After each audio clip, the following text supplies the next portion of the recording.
Boa tarde, pessoal.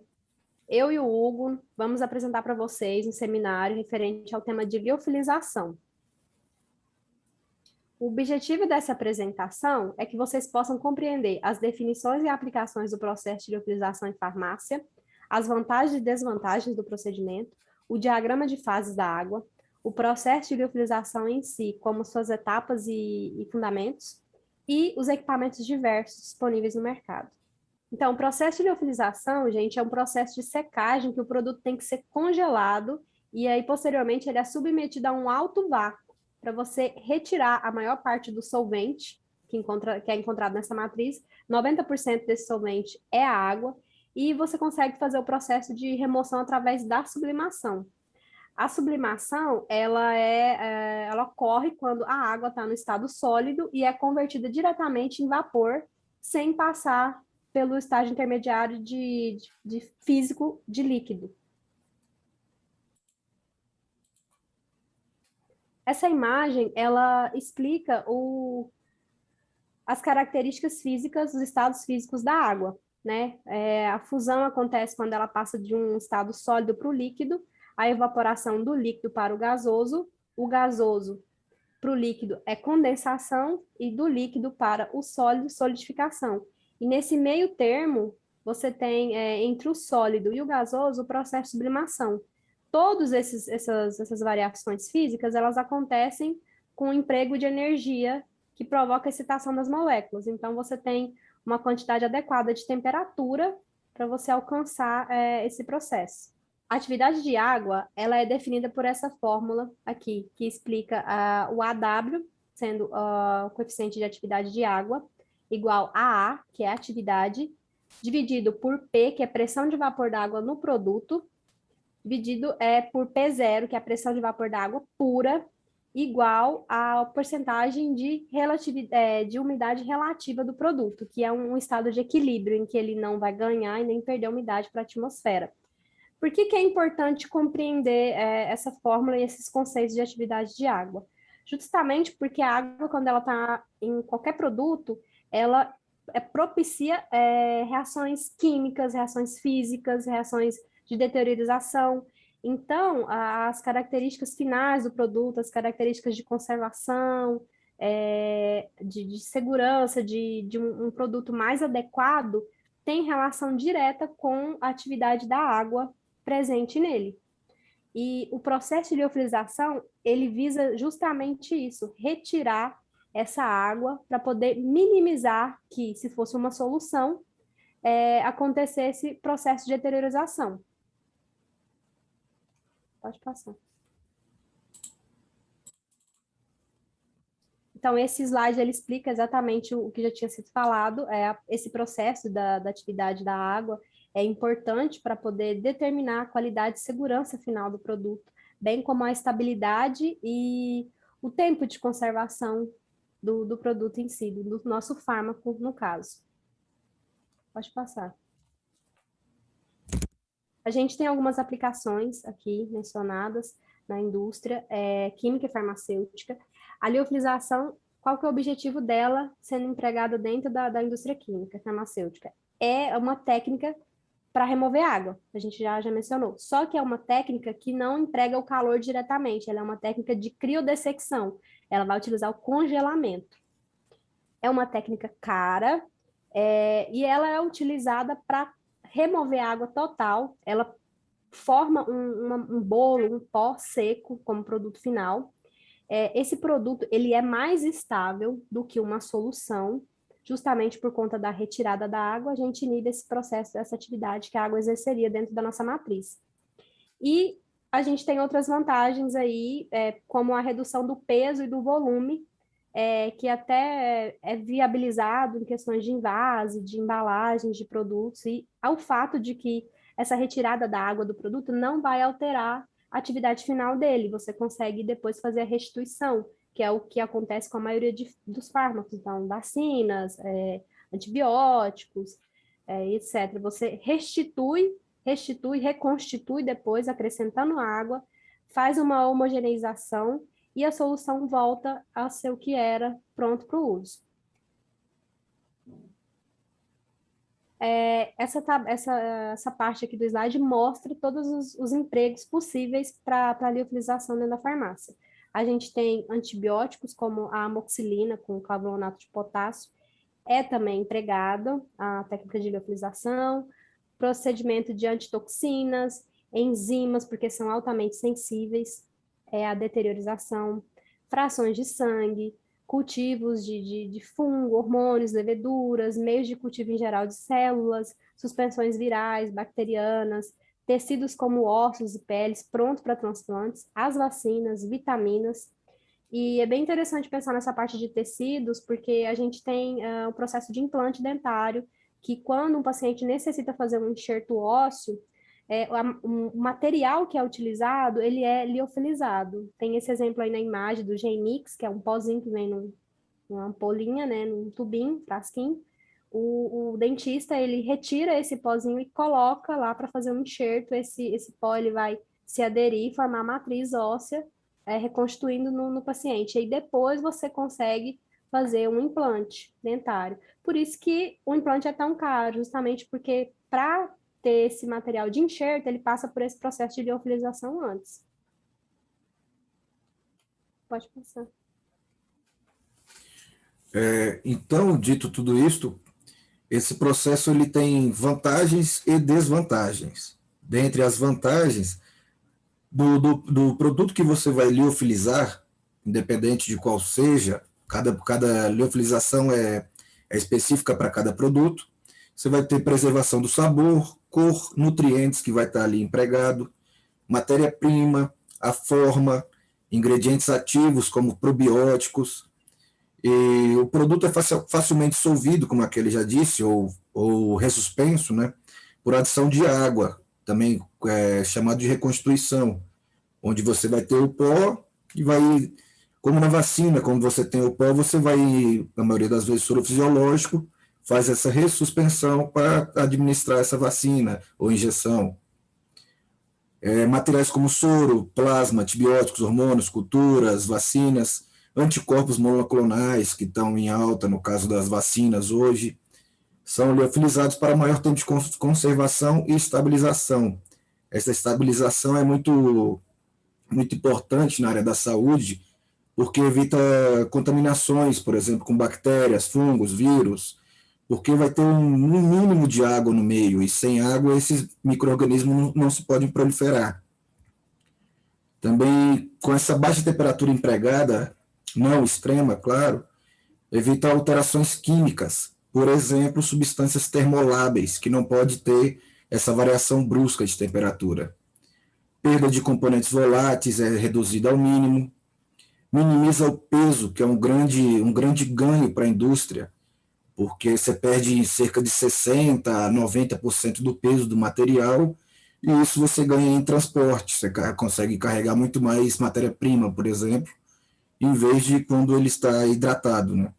Conservação de medicamentos termossensíveis, medicamentos que não podem ter variação brusca de temperatura, obtenção de medicamentos para uso parenteral, medicamentos, por exemplo, de uso na veia, né? Que esqueci o nome agora, mas já eu falo, intravenoso, também são um exemplo. Dentre essas desvantagens, você tem um alto custo e complexidade. Claro que vai depender da indústria, né? Porque você tem aparelhos de menor, e aparelhos de muito grande valor, como esse da imagem, que é um aparelho industrial, que já é acima de R$200 mil, por exemplo. Dependendo da necessidade, você abdicará de um grande espaço da sua indústria, do seu local. Como na imagem você pode ver que o aparelho é muito grande, precisa de uma grande estrutura. A mão de obra, claro, tem que ser especializada. É necessário diluentes esterilizados na reconstituição ou constituição do mantimento que você vai estar fazendo, da sua substância. Processo mais lento que a desidratação convencional, porque ele é mais complexo. Dependendo do tamanho da sua amostra, na maioria das vezes ele vai ser, quanto maior a amostra, maior demorado esse processo. Exige maior cuidado com a embalagem, impermeabilidade com oxigênio e ao vapor de água, devendo-se usar vácuo ou gás inerte. No final do processo, você insere vácuo no tubo, na ampola, ou gás inerte, que não irá interagir com as moléculas. Então, pensando agora no mecanismo físico da liofilização, como que a gente explica esse processo? Ele se fundamenta basicamente na existência dos três estados físicos da água já mencionados, sólido, líquido e gasoso. O controle da condição exata de temperatura e pressão para você alcançar esses intercâmbios entre os estados. E o conceito do ponto triplo, que explica o processo de sublimação, que é a passagem do sólido para o vapor exatamente sem passar pelo líquido. Pode passar. No diagrama de fase da água, a gente consegue identificar as características do ponto triplo. Quando nós observamos, o ponto triplo, ele é alcançado a uma temperatura de 0,01 graus Celsius, a uma pressão controlada de 4,58 milímetros de mercúrio. O que acontece? Antes disso, a 0 grau Celsius, você tem água no estado sólido. Se você chega a zero e é uma pressão de 760 milímetros de mercúrio, ela já vai passar para o estado líquido. E aí, quando você aumenta a temperatura no 100 graus Celsius, ela já vai chegando no ponto de vapor. Para você transcender esse meio aí, essa parte do estado líquido, você controla a temperatura e a pressão. Você pode ver que a variação da temperatura é muito mínima, é de 0 para 0,01, então é bem mínimo. Porém, o que manda é a pressão, o controle da pressão, é o vácuo, a baixa pressão é que possibilita o alcance do ponto triplo e aí o processo de sublimação. Pode passar.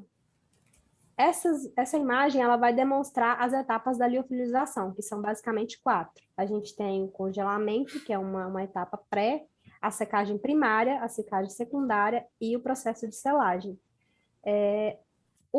Tudo que a gente for fazer, o fármaco, o alimento, o cosmético, qualquer matéria que a gente queira liofilizar, antes você tem que passar ela por um congelamento. Você tem que congelar ela primeiro para depois você colocar ela no liofilizador.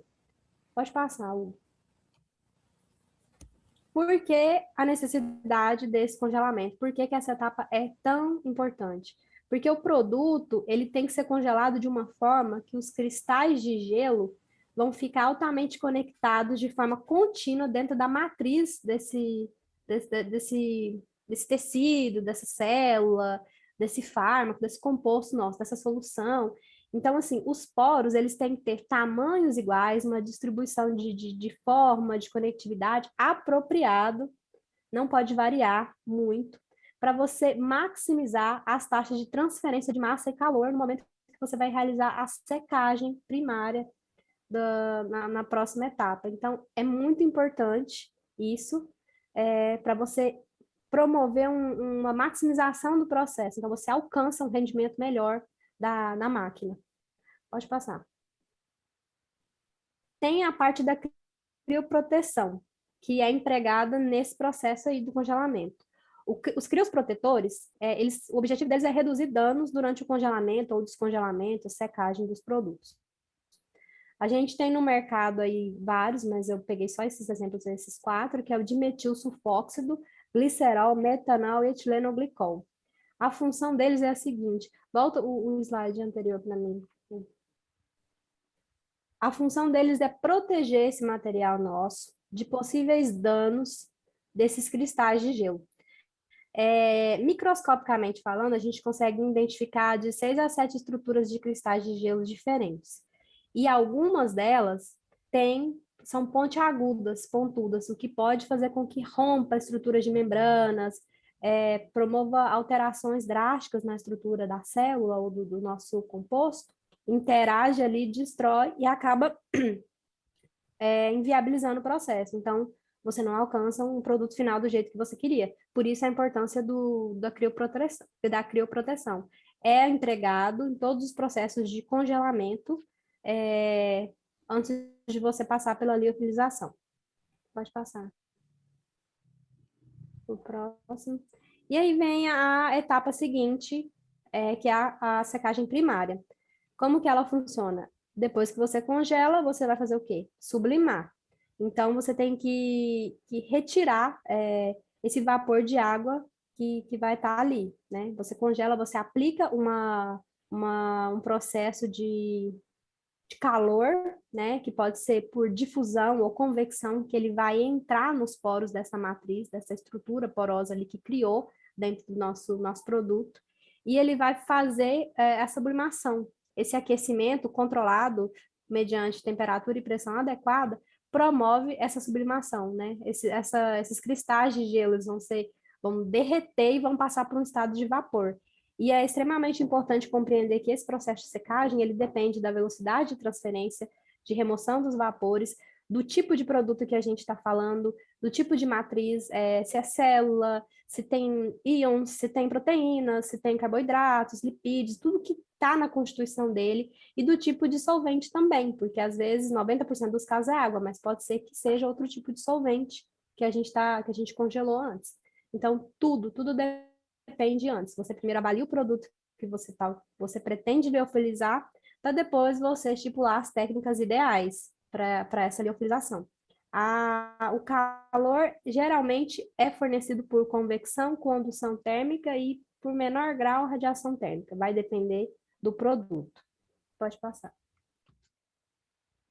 A secagem secundária, ela não é menos importante, porque a água pode formar ali algumas moléculas que vão ficar na superfície interna desse produto sem conseguir ser removida, é a adsorção. Elas ficam retidas lá. E aí entra a parte de secagem secundária, que é um pouquinho mais específica, porque você controla mais ainda a pressão e a temperatura empregada, para você poder retirar qualquer resquício de vapor que tenha ficado lá ainda. É importante você controlar precisamente, né? Porque o excesso da temperatura e da pressão pode secar demais o produto e você vai inviabilizar ele. Pode passar. O processo de selagem é a parte final, tem relação com o invase, né? Se o produto, geralmente nas indústrias farmacêuticas, quando passa pelo processo de liofilização, ele é seco em ampolas, frascos, é importante fechar logo após o procedimento, imediatamente. Aí é empregado materiais como rolhas de borracha, tiras especiais colocadas nos gargalos dos frascos. Esses recipientes, o Hugo até tinha mencionado antes, eles têm que ser selados sobre um vácuo ou uma atmosfera de gás de proteção. Porque você evita que tenha contato com qualquer tipo de umidade ou ar ali no momento que você vai selar, você vai fechar. Porque se tiver o contato, pode ainda assim modificar alguma estrutura lá dentro ou viabilizar uma reação química que vai acabar atuando na parte da conservação final do nosso produto. E aí tem uma parte do texto que menciona que é aconselhável, né, ventilar a câmara de secagem com nitrogênio seco ou gás inerte, e no final do processo, e não usar o ar muito úmido nessa ventilação, justamente para poder alcançar esse resultado final. A selagem é muito importante. E esse vídeo aí agora que a gente vai passar, ele é um vídeo bem simples, bem rapidinho, vai falar sobre o processo de liofilização em alimentos, só para vocês entenderem como é que funciona.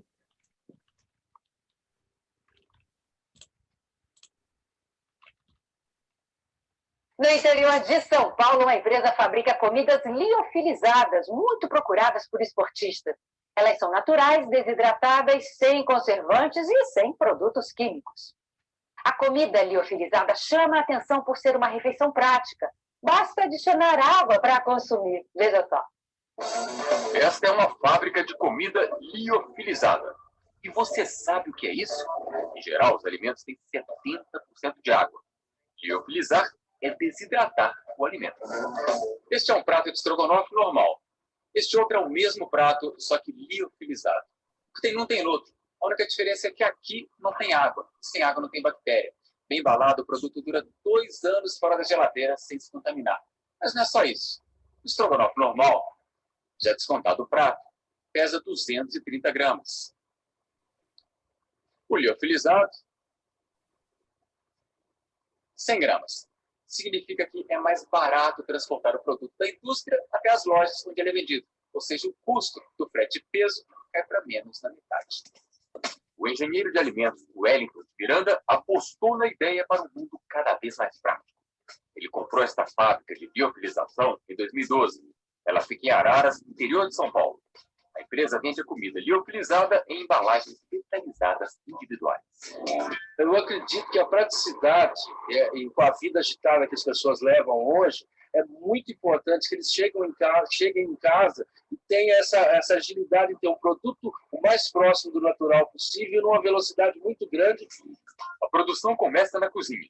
Aqui os pratos são preparados e depois congelados por um dia a menos 40 graus. O alimento vai então para a máquina de liofilização. O equipamento custa R$200 mil e funciona assim. Na frente, uma câmara baixa drasticamente a pressão do ar. Isso faz com que o gelo da comida passe do estado sólido direto para o gasoso, sem virar líquido. Ele volta a congelar esta outra parte do equipamento, um condensador. O gelo do alimento vem todo para cá, para o fundo da máquina. Ele foi sugado por esse tubo. E aqui na frente ficou o camarão seco, desidratado. Trocando. Este equipamento mostra a quantidade de água que ficou, menos de 5%. É tão seco que ele quebra à toa e é preciso limpar os pedacinhos antes de embalar. Depois de liofilizado, o alimento é pesado e separado. A empresa faz 15 pratos. Tem macarrão integral com molho de tomate, risoto de frango, carne com azeitona, feijão carioca, purê de batata e estrogonofe. E agora, para comer, como é que faz? Temos que colocar água fervendo. 5 minutos? 5 minutos, só isso. Rapidinho, o estrogonofe absorve a água e fica macio de novo.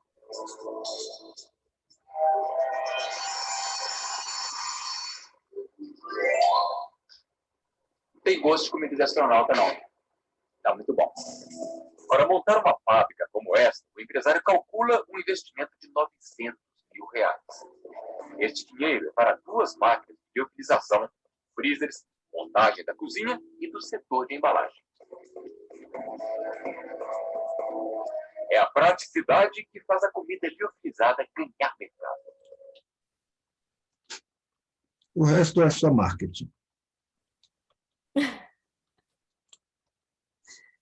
Então, vamos lá. O que é a máquina em si? Nessa foto, como eu já expliquei, é um liofilizador industrial de produção imensa, muito grande, e valores imensos também. Vamos lá. Aqui eu botei algumas marcas de liofilizadores, que mais famosas que nós temos hoje. Liobras, GE, JJ Científica, inclusive nacional. E para ter esse liofilizador, o que precisa? Basicamente, 4 elementos básicos. Uma câmara para secagem a vácuo de material, deve ser resistente ao vácuo. Logicamente, você vai ter uma câmara e ela tem que resistir a esse vácuo que você vai imprimir nela. Uma fonte de vácuo, uma fonte de calor e um sistema para remoção desse vapor, que é aquele condensador que você viu no final, para onde esse vapor vai, do vídeo, né? Aqui no desenho você pode ver que, basicamente, essa é a estrutura de um liofilizador, bem básico. Tem uma bomba de vácuo, essa serpentina de refrigeração, esse compressor e essas prateleiras que elas são aquecidas e você vai botar a sua amostra e fechar. Esse é um compressor de mesa bem comum hoje nas indústrias e universidades. Você pode ver aqui algumas partes dele. É o adaptador de frasco, isso aqui é adaptador de balão, que é esse vidro que vai estar as amostras, esse trap que está aqui embaixo, é a unidade condensadora, que é a maior parte dele, essa bomba de vácuo, que vai ter que estar fazendo esse vácuo dentro do aparelho, com essa mangueira embutida, o painel de controle, onde você vai controlar ele, o anel de vedação inferior, anel de vedação superior. Aqui dentro dessa estante de inox, que vai estar as suas amostras. Aqui é com 8 torneiras, e nessa bandejinha de inox aqui, você vai colocar a sua amostra congelada e você vai dar início na partida do seu processo de liofilização. Dentro do cenário que nós temos hoje, nós temos 3 tipos, basicamente, de liofilizadores, basicamente. Nós temos laboratoriais, que são aqueles de bancada, mais simples, digamos assim, comparado com os industriais. Temos esse que não é de bancada, ele já é de solo. Isso aqui é mais usado para biotecnologia, com outros aparelhos, com micro-organismos, coisas um pouco mais complexas. E você tem também o que eles chamam de piloto ou produção, que é a parte industrial, que é a parte mais grossa da coisa, que são aqueles aparelhos imensos. Aqui tem um exemplo daquele de bancada, é aquele da foto, inclusive. Por curiosidade, aqui nós trouxemos algumas características dele. A capacidade dele é de 3 kg de gelo a cada 24 horas de funcionamento. Capacidade total de 5 kg. Bomba a vácuo seca, sistema de fechamento de frasco sob vácuo para manter esse vácuo, aquecimento das bandejas com controlador de temperatura digital, essas bandejas de alumínio que serão aquecidas, estante com 4 ou mais prateleiras, condensador de inox com temperatura de até menos 55.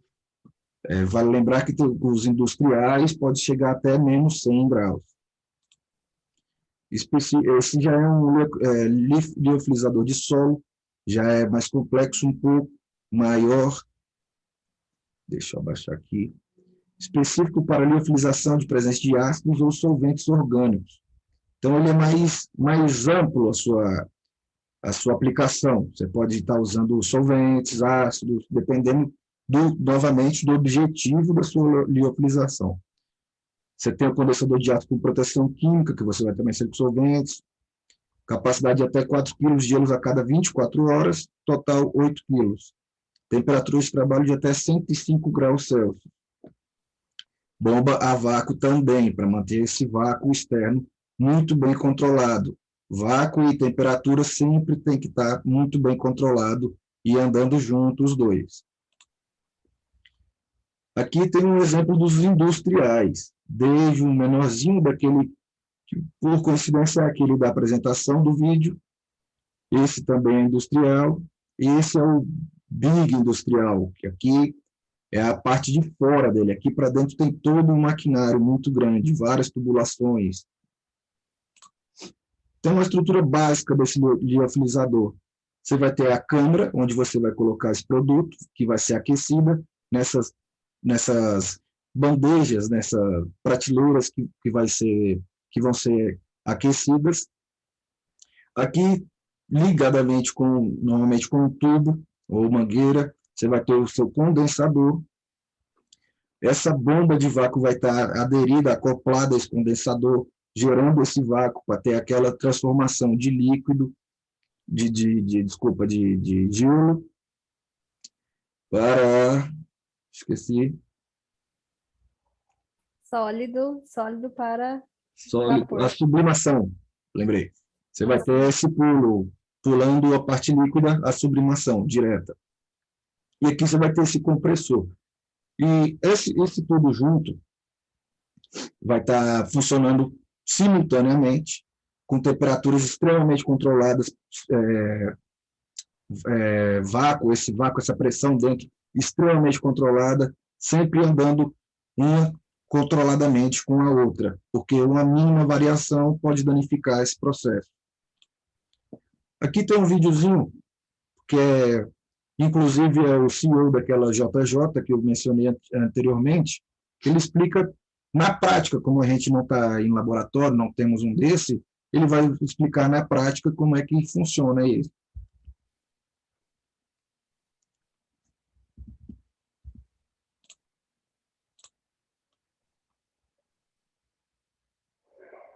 Aqui fica a tomada de força do liofilizador. Aqui embaixo tem uma caixa do porta-fusível e tem um fusível reserva, que é total do equipamento. E aqui nós temos o fusível, que é da estante porta-bandeja, que tem o aquecimento. Então, vamos ligar.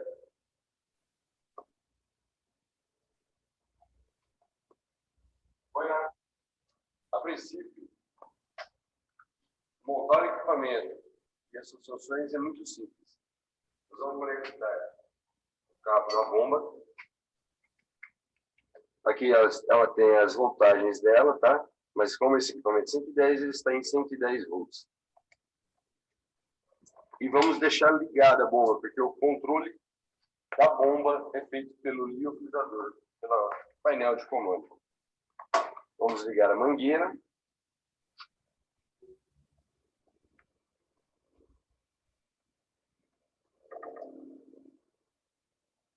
Correto? Ligar na bomba. Tá? Bem posicionadinha. Tudo em ordem. E vamos conectar o fio no lado do equipamento. A gente tem a tomada de força com a tomada de bomba da bomba. Tá? E ela só tem uma posição para entrar.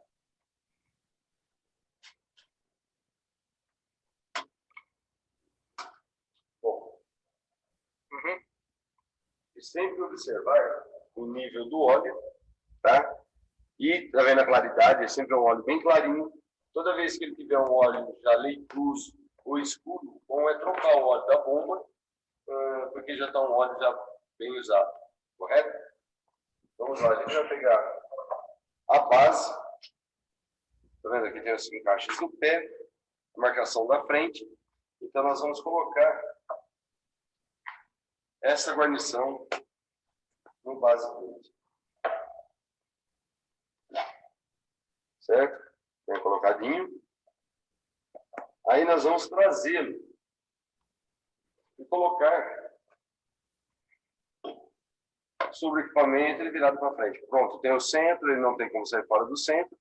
Essa é a tomada da estante para o aquecimento.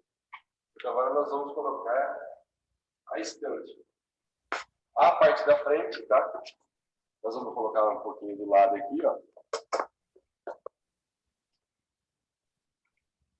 Vamos fazer a ligação de conexão.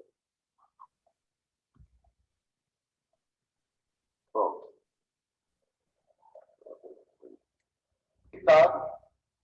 Encaixamos a estante dentro dos furos aqui. Pronto. Está colocado.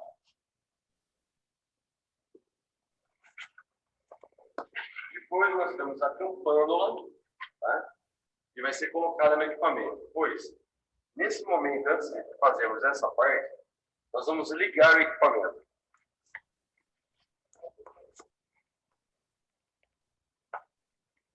Aqui está o painel de comando, que é o condensador, aquecimento e as funções de cada um, e o vacômetro. Esse ponteiro vermelho, ele é colocado já pela JJ. Quando o ponteiro preto, ele tem que estar sempre trabalhando na reta do vermelho ou para baixo, para ter uma garantia que o vácuo está sempre bem e a sublimação boa. Então, vamos ligar o equipamento. A gente começa pelo condensador. Está ligado. Vamos aguardar o condensador abaixar pelo menos -15.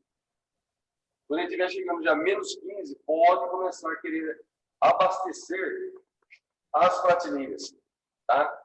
Então, nós vamos aguardar. Mesmo se eu quiser ligar a bomba de vácuo agora, ela não funciona. Por quê? O condensador respeita a bomba para que não haja umidade que vá para a bomba. Então, ao menos debaixo de -15, ele vai desligar a bomba. Tá? Então, é uma defesa que ele tem.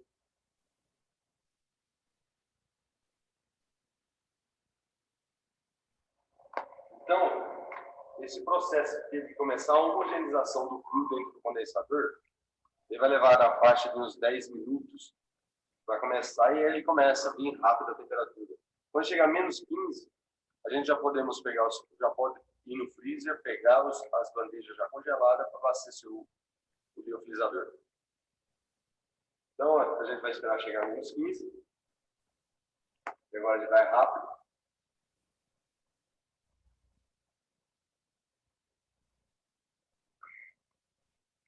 Pronto, agora vamos se dizer que nós vamos pegar as bandejas. E as bandejas, elas vão ser abastecidas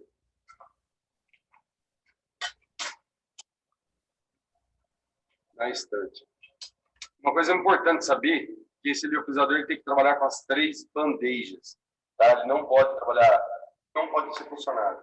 O sensor ele lê nessa prateleira aqui, que comanda as luzes. Então ele tem que trabalhar com as 3 sempre. E de preferência muito grande de proporções iguais. Correto? Bom, colocou as estantes, a gente já pega e já rapidamente, para não descongelar o produto, a gente encaixa a campânula e o tampão traseiro.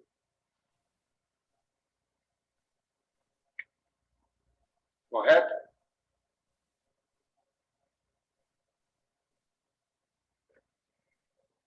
Agora, em seguida, tudo fechadinho e dreno, ligaremos o vácuo. Você já começa, logo em seguida, o ponteiro já tem que subir.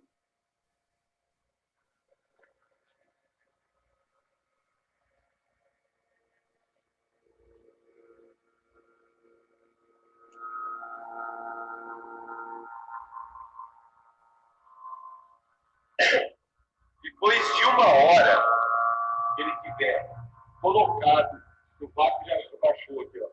1 hora, aí sim vai poder ligar o aquecimento, tá? Aí você vem, depois de 1 hora que ligou o vácuo, você vem e liga o aquecimento. Estamos com 31, ele está regulado com point de 36. E ele tem potência, mas já está regulado tudo aqui de fábrica. A potência dosagem de resistência. Podendo, ter o suporte técnico da JJ Científica, para não darmos a receita, dependendo do tipo de produto e processos. Então, vamos ligar o aquecimento. Ele vai estar em alto feed e ele está jogando a potência lentamente. Observe como está sem produto, o ponteiro já passou abaixo do ponto vermelho.